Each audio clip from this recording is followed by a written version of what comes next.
Hey my friends, welcome to another episode of Create or Die. It's been a while.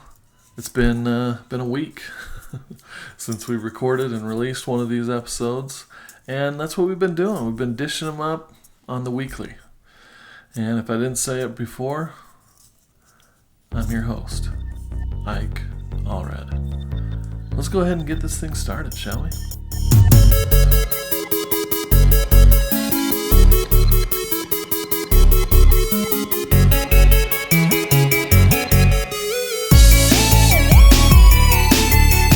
So, if you've tuned in, watched this little program from time to time, you know we switch things up. Sometimes we have guests, sometimes it's me just, talking, shooting from the hip, if you will. You know, sometimes I have faux sponsors on the program, and today we got none of that. Today we got cardboard. Create or Die. Little skull. Cut out of cardboard. Corrugated, fragile cardboard that can, smash easily. You might say, so, what's that all about? And how did you get such clean cuts, right? Well, if you'll see behind me over here, we've got a little tent set up, which is the laser etcher engraver that recently acquired. It was a Kickstarter deal. It's the Elegoo Fecta, which kind of a strange name, but hey, does the job. And I'll actually be experimenting here soon on some nice etching for an award that I'm creating for a big work event coming up here in a few weeks. So went to IKEA earlier today, picked up some materials, some bamboo, cutting boards and what have you. We're gonna put that under the heat, under the laser. I'm gonna turn it on full, play with the settings, see what kind of results we can get. We're not going to do it on this episode, but stay tuned. The YouTube channel, there will likely be some tutorials, some, explorations, if you will, because this is new to me. Sure, I was able to cut some stuff out of cardboard, did a little bit of etching on some basswood, little test pieces, definitely encouraged by the results.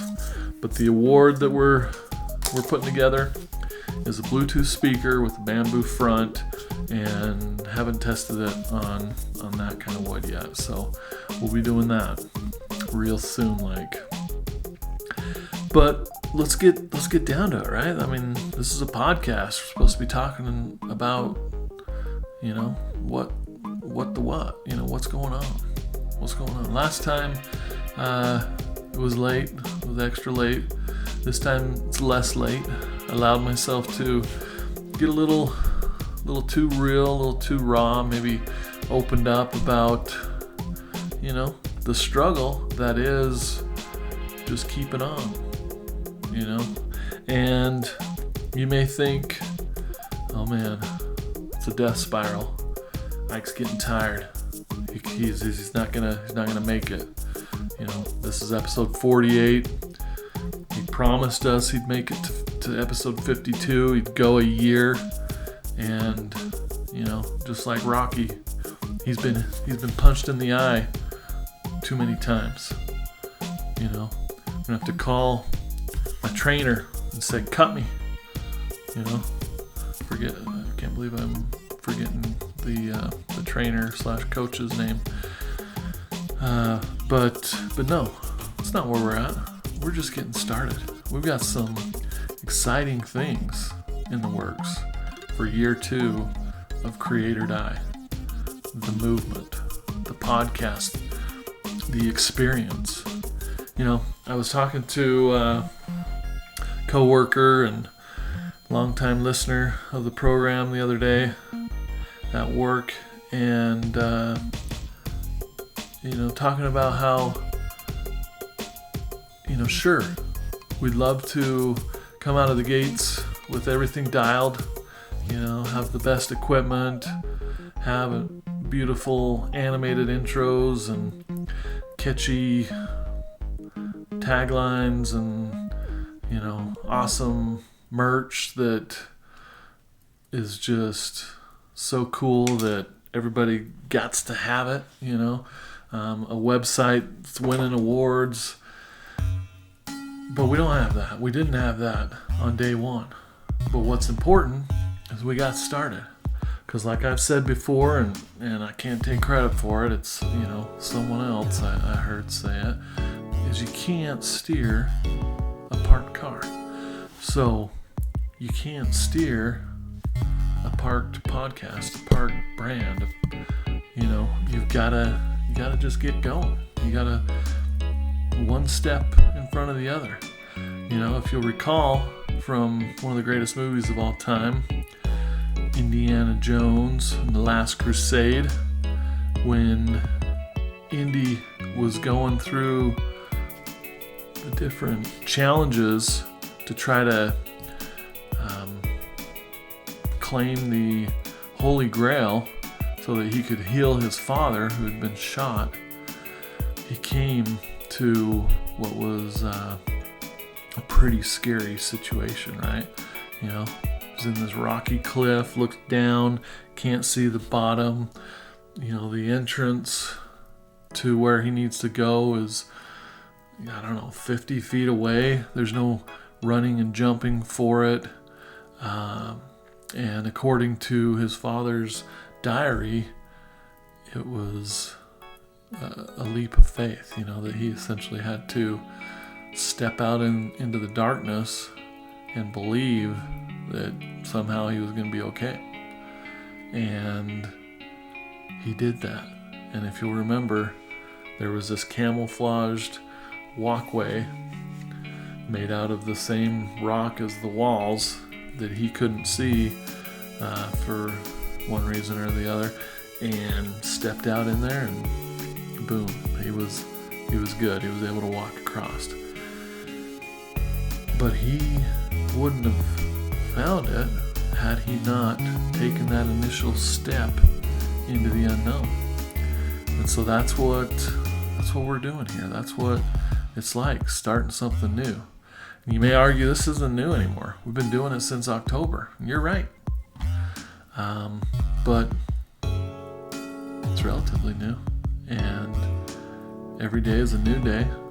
There are wins and there are fails and learnings and what have you. And that's the important thing, is we just keep moving forward. I think I heard from Tony Robbins recently on a TikTok, the secret to happiness is progress. And I found that to be true in my life.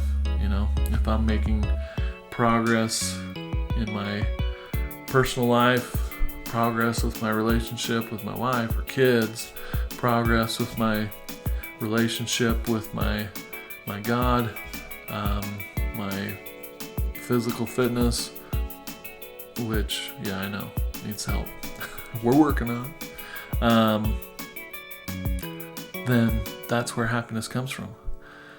But when I just lay there, don't do nothing, veg out, take the easy road, or at least that's what you think you're doing, then that's when you're unfulfilled, you're unhappy. I spent a lot of time earlier in my working career doing blue-collar type jobs where I was exhausted at the end of the day. Physically exhausted, and you could sleep. If nothing else, you knew you'd worked. It's a little harder sometimes when you're sitting at a desk all day and, mentally it can be straining. but you don't get that same physical tiredness that you feel rewarded by when you go to sleep. So anyways, this is a long tangent, but essentially I'm trying to say we're here to stay. This is part of me. There are some weeks that are harder than others, but the important thing is getting back on that horse. Looking forward to the future. Every time I release a new episode, it doesn't mean that every time it's better, but I am looking for ways to improve it. And some of those things are happening in the background. Like I'm working on a updated version of the CRE8.net website /store that I think will, take us to a whole nother level. And basically communicate to all y'all, new folks that come in, whatever, that, hey, this is a legit brand. We're serving up things that don't just have the CRE8 logo on it, don't just have a skull on it, but are inspirational for creatives in general. Take some of these quotes off of the wall, other aphorisms, make t-shirts out of them. I've started to dip my toe into some fun t-shirt concepts that will resonate with creatives, and it's gonna grow. I've got plans for the YouTube channel, how we can promote that. I'm working on an animated intro logo animation for CRE8 to add some extra polish. We've got these random monster characters that just happened to be painted on my wall, a couple years ago when I decided to decorate this room, and thought, hey, let's just incorporate that into what I'm doing. But it doesn't mean that is like where we gotta go in the future. You like these monsters, you don't, I don't care, because I did something. I got started. There are ways to improve everything I'm doing, and I hope and I believe that that's true in what you're doing. Are you working on a book, a novel, a comic strip, a comic book, an album? You're writing songs, you're producing your own games, however it is that you create. If you just get started, that's the hardest part. It's like going to the gym or going on a run. Once you have your exercise clothes on, it's a given, it's going to happen, right? So rather than telling ourselves like, oh, we got to run for every day for a year straight, and looking at that daunting task, it's like, I'm just going to wake up and put on my running clothes in the morning. And then next thing you know, you're out there running. You check it off the box. Just like with this podcast, I set an initial goal of, I'm going to just start talking to the mic, and we're going to do this for at least 1 year, and we'll see how it shakes out. And I had no idea, what success would look like or not look like. All I knew is that every week we're going to put out an episode. And the first few weeks really snuck up on me, and it was like, wow, seems like I'm doing this all the time. How am I going to fit this in or whatever? And now it's just part of the routine. And sure, I don't do it every day on the same day of the week, but it's on the list. I know it needs to be done. Ideas for the pod are bouncing around in my mind constantly, and when this mic lights up and the camera's rolling and we just start talking, sometimes we make sense out of an episode. Other times people reach out and they're like, hey, I'd love to share what I'm doing on your podcast. And I'm like, yeah, let's set it up. And I've got a general set of questions that I ask, and we just see where that conversation takes us. And like I said earlier, episode 48, just 4 episodes away, 1 month essentially from 52, which is 1 year. I can't believe it. Blows my mind. And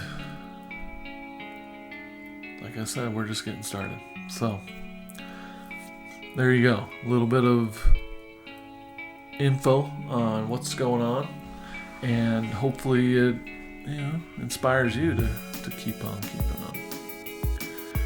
Okay. And you might be saying, is that it? Is that the episode? Is that what we're doing? We're going to call it? Here we've been going for 15, 20 minutes or whatever. No, it's not it. It's not. I was thinking about my career, my professional career as a creative leader, as a creative director, which is where I've spent most of my time. I spent 12 plus years in consulting, working at an agency, a couple of different agencies, and hearing from clients. They come in with a new problem needs to be solved. Maybe they're an existing brand and they just need some creative for an event or an initiative, or maybe they're a startup and they're looking for identity design and they need all the things. Whatever it is, there are stories behind all of that. And I was thinking, like, if I were just starting out and I'd stumbled across this podcast. I don't even think podcasts were a thing back in 2004 or so when I started out. Maybe they were, correct me if I'm wrong. But yeah, if I were just starting out and I came across something like this, what would help me? What would encourage me to keep going? What would help me avoid some of the pitfalls that come from commercial art? It's kind of like, what I call what it is I do. And there are learnings from the consulting world, and there are learnings from the in-house world where I currently reside, where I'm working for one brand. I've got, multiple layers of bosses, and I've also got things that I can be proactive about for the brand. And, hit me up if you're listening to this and you're like, oh man, hope he talks about this because this would really help me in my current gig, or I'm debating on whether or not I want to go into the evil practice of dentistry or commercial art and design, and I need to know a little bit more about it before I move forward, and I'd like him to answer this question or that. Please let me know. I'd love to hear it. So, thought I'd share a story with you. So, bundle up, get cozy, find your favorite beverage, get ready for a 10 to 15 minute little story about my experience in the wonderful, wild world of commercial art. And today's story is about a time when me and the company I was representing took on a project and then failed to deliver on that project, on what was a really big project with our biggest client, and had the potential to catapult us into greatness or have us crash and burn and be left trying to pick up the pieces and salvage what might be left of multiple different relationships. You interested yet? I know I'm interested. I'm curious to see where this goes and if there's a happy ending or not. So, go back with me, way back to the year 2015. Okay, so we're talking 8 years ago. It's 2023 right now, and it was probably around this time, fall of 2015, and the client, a big biotech company in South San Francisco, and I was representing the agency that I worked for at the time, and this agency was made up of designers, creatives, which I led, and then there were the developers, engineers, the left brain types, right? And we had experienced a lot of growth, brought on some new people, and had some younger developers on the team that talked a big game and we had some confidence in. And we were juggling multiple projects. In addition, we were building our own product in-house for, an auction product, essentially, gives you the ability to attend auto auctions remotely and,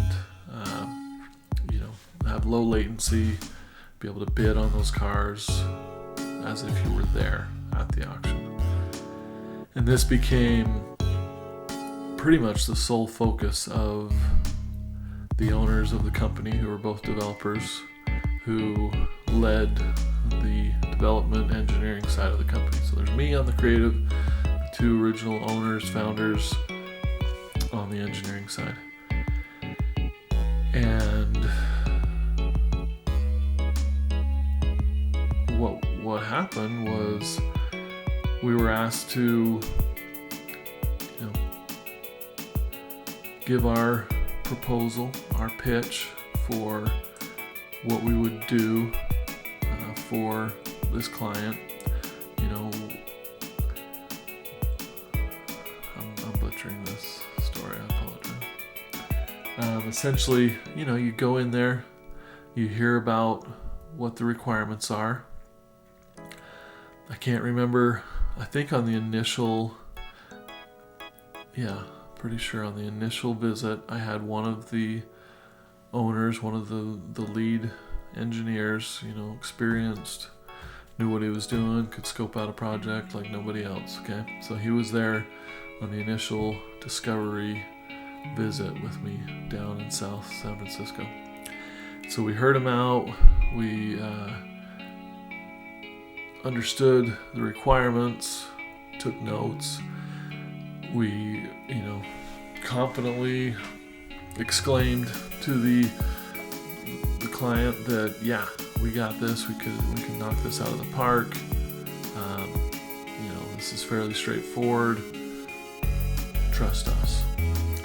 And then, as one does, we go back to HQ, which was in Roseville, California, near Sacramento, and brought the team together and said, hey, got this big project. It's going to be good. We've got all these design UI elements. Essentially, it was an app. Most of the apps that we were creating at the time were web-based, and then that web-based web app would live in a iOS or Android container and function as if it were a native app on these mobile devices, but then you would use the same code base for the desktop browser version. So it was the way to go at the time. I believe there were some different JavaScript frameworks that we had used and kind of picked a direction on this. And essentially we debriefed the team, and everybody was like, yeah, that's cool, that sounds good, let's do this. And then the lead engineer owner, his focus was back on the product that we were developing internally, and the reins were put in the hands of a junior developer who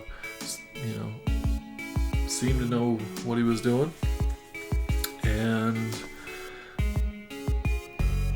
he helped us finish scoping things out.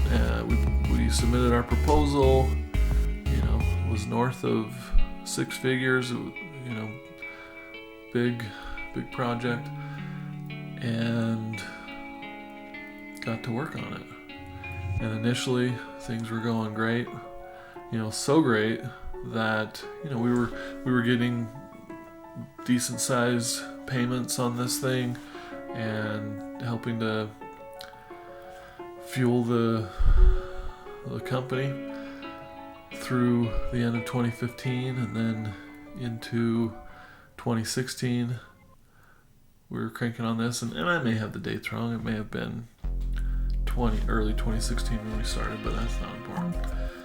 Essentially, as part of this, we had experienced some issues growing in the Sacramento area because we'd build our teams up, and then they'd get awesome, attractive jobs to go work at Facebook or Google or SAP or whatever, big companies in the Bay Area.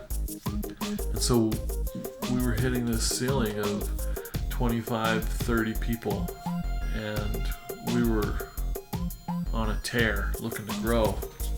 We just couldn't attract the right talent. So, and I had made a visit back to Utah with my family and decided, really needed to get back home.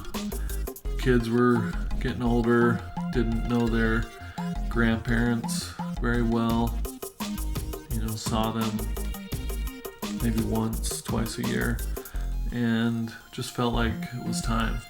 And so as part of that potential move, I thought, hey, let's kill two birds with one stone, right? Like, we've been struggling to grow the business. We'll start another location in Silicon Slopes in Utah. Excuse me. I proposed that to the powers that be, and after a lot of discussion, we decided, yeah, it sounds like a good play. Let's do it.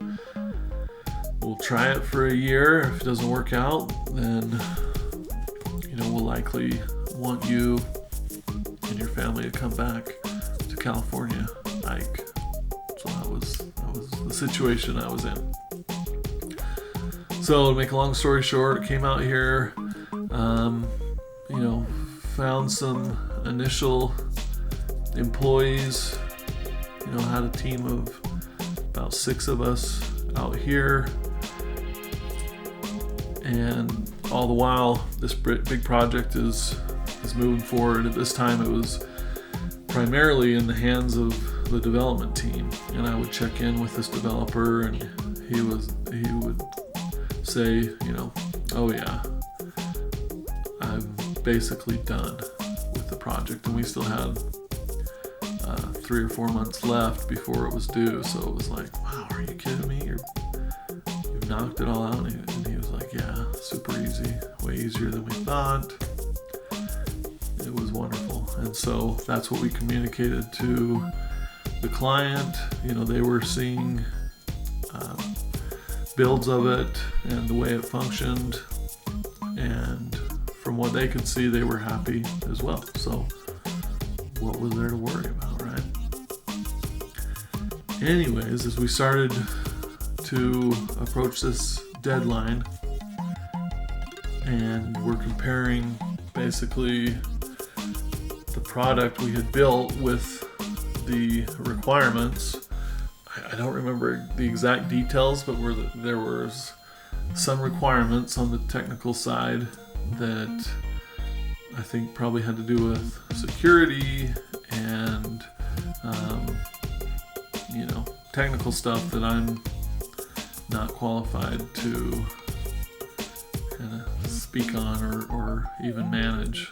And unfortunately, those things had been missed. And so, because, there was no senior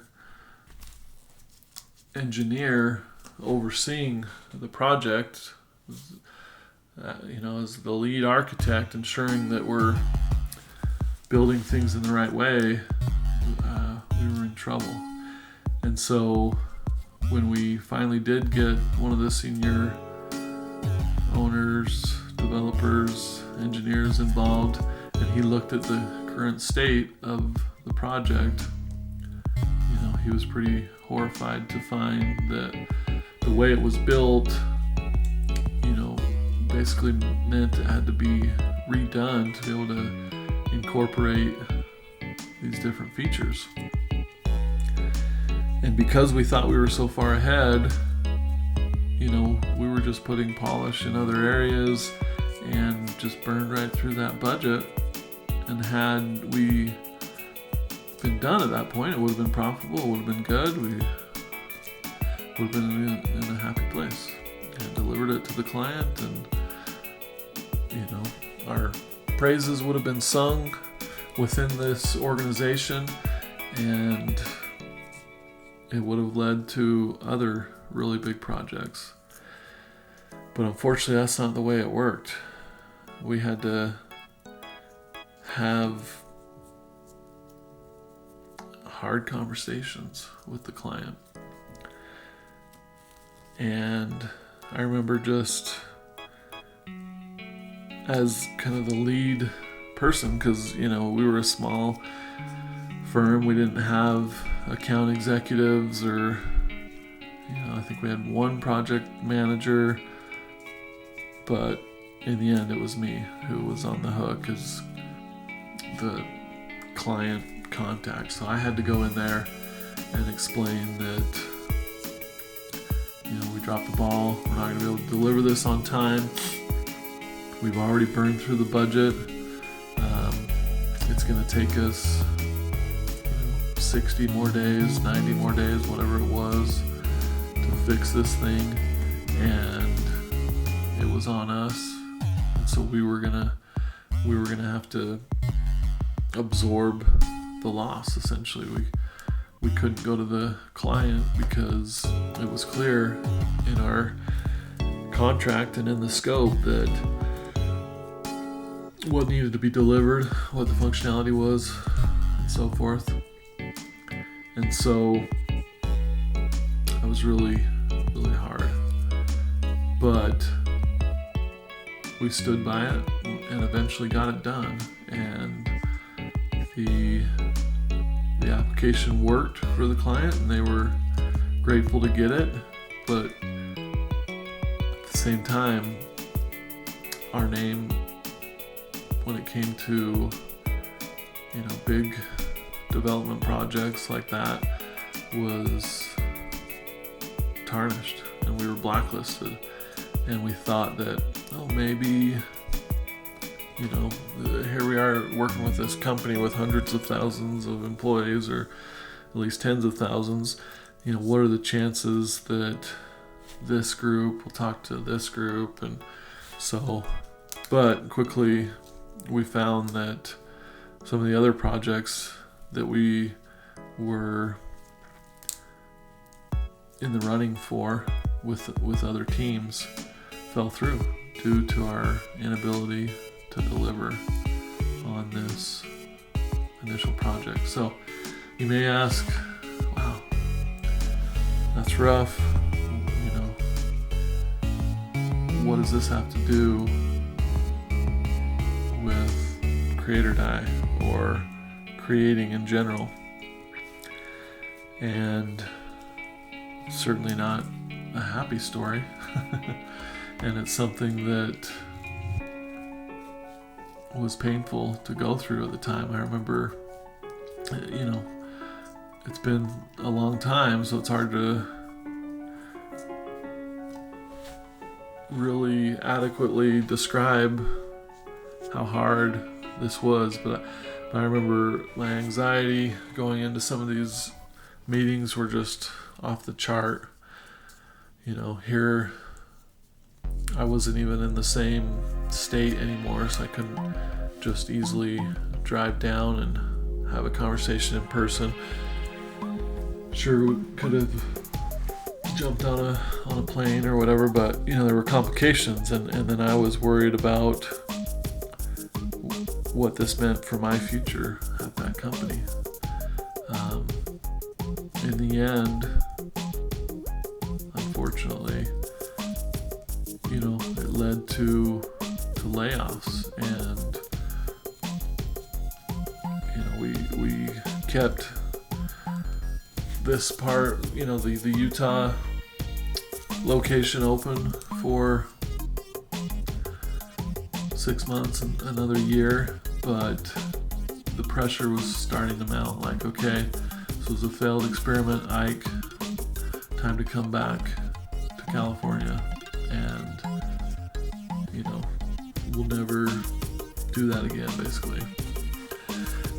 And I had been with the company for 11 years at that point, and I was settling into my new life here in Utah, and I didn't want to give that up. I didn't want to yank my family away from their grandparents, cousins, aunts, uncles, whatever, again. So I, started looking for another gig, and that's essentially how I ended up at MX. So those were some of the consequences, maybe indirect, but it's scary, the world of consulting, and you need to know what you're committing to, and it's important to have those checks and balances, because where I failed is I took the word of a single junior developer rather than insisting that these senior founders of the company really take a look at what was going on and confirm that we're on track. There are a lot of things that could have been done better, and I talk about it as if it were this huge fail, and it was, but the learnings, the lessons that came out of that were priceless. I was able to leverage that example in my interview process with the CEO at MX, and surprise, surprise, he appreciated the fact that I admitted failure, but didn't just leave our client high and dry. We did the right thing. We delivered. Eventually, it was late, but we delivered. And that's a huge thing. Other learnings are the importance of staying in your lane a little bit. You can fake it till you make it, and that was kind of my mantra at the time. I was like, we'll say yes to everything and we'll find a way, because at a couple points there we had some real superstar developers that unfortunately we burned them out because they were working ridiculous hours to deliver, but we found a way. And so I learned the importance of ensuring the health of my team, the importance of realizing these things are marathons, not sprints. So I guess the moral of the story is that it's not all fun games, being a creative professional, working in the world of commercial art. It's not like fine art where I wake up one day and I feel inspired to create this masterpiece, this painting, this animation, whatever. You're creating as part of a transaction. You're helping to deliver on the vision, the dream of someone else. And so while obviously as a creative, hopefully they're coming to you because they like what it is you do, but sometimes you just happen to be in the right place at the right time. And this opens up a whole nother world of you need to be choosy on the types of projects you decide to move forward with, because you're committing to a long-term engagement on some of these projects. I think this ended up being 9 months to a year, this project. Initially, the scope was probably 6 to 9 months. And you better be for darn sure that you're ready to sign up for that, because you can burn out. The devil's in the details. This was exactly what happened with myself, with many of us at the company. This junior engineer that I talked about just felt like, hey, this is coming together so quick. We've got this all figured out. We've got it, the main functionality working, but you forgot to put in the freaking foundation. So the thing's gonna crumble, and it's not strong enough to lift it up and build a foundation underneath and then set it back down. It's like you gotta cut your losses and knock 90% of it down, start with the foundation and rebuild. And that's a hard lesson to learn. I've talked about it on this podcast before. I've talked about it in multiple interviews and engagements with clients and stakeholders or whatever. My inclination is to say yes. I want to say yes to things. I want to be Johnny on the spot, the guy that can deliver. But what's taken me a lifetime to learn is that whether you want to admit it or not, for everything you say yes to, you're saying no to something else or multiple other things. You're saying no to your sanity. You're saying no to time with your family. You're saying no to the next project that might come up in a week from now that you didn't even know was potentially there, which is a scary thing. I recently, obviously I have a full-time job and I, dedicate my time to that, put in my 40 to 50 hours a week or whatever it takes to ensure that I'm providing the value and getting things done. But outside of that, I'm building this podcast. I've started taking on some side projects, and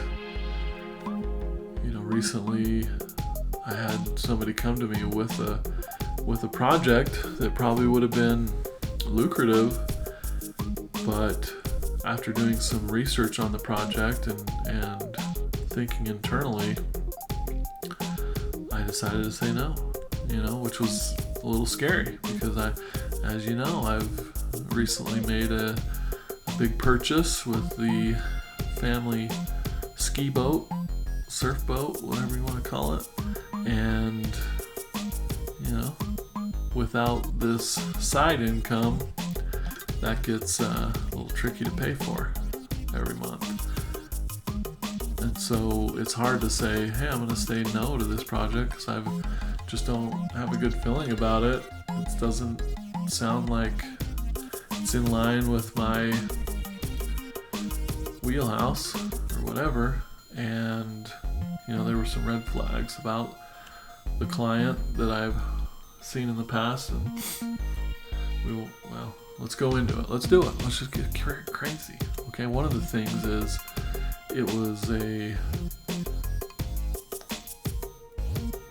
it's a smaller company where the owner is heavily involved, the CEO of this small company. It has to do with, things that I don't know a lot about, like wellness and, metaphysical, spirituality. I don't know, maybe it wasn't quite that weird, but I was just getting a vibe like, it's hard to get people to part with their own money unless they're in a really, really good place. This is their baby. They're looking for a deal. That's probably why the person who referred this project to me came to me, because they didn't want to go to full-on agency because they knew it would be more expensive, and they probably couldn't convince an agency to be like, oh, just do this because it'll help your portfolio and we'll pay you a little less, but eventually it's going to go really big, and then the next project will really make it up to you. No. Did not want to do that. And I've found myself kind of entrenched in this world of fintech over the past 5 years working at MX. So, a lot of the work I try to take on the side have to do with technology or banking or fintech. Being careful that there aren't any conflicts of interest there, but leveraging my knowledge of the industry essentially to help raise all boats. So there you go. That's one of the stories. Maybe not the most exciting story. Maybe it'll scare some of you away, but let's be real. As much as I love what I do, and there are so many bright spots where I get to really create and spread my wings, and I'm working in these tools that I love, the Adobe products, 3D applications, whatever, and I get to be in technology every day, air-conditioned building, heated shelter from the elements. Haven't always had jobs like that, and it's a blessing. And I know what it's like to dread, the thought of getting up and going to work the next day, or Sunday night knowing that we got 5 days of hell before we get a rest again. It's no way to live, and it's super hard to be doing a job you hate that doesn't leverage your talents, and then be motivated enough to come home and dedicate some time to making a better life for yourself.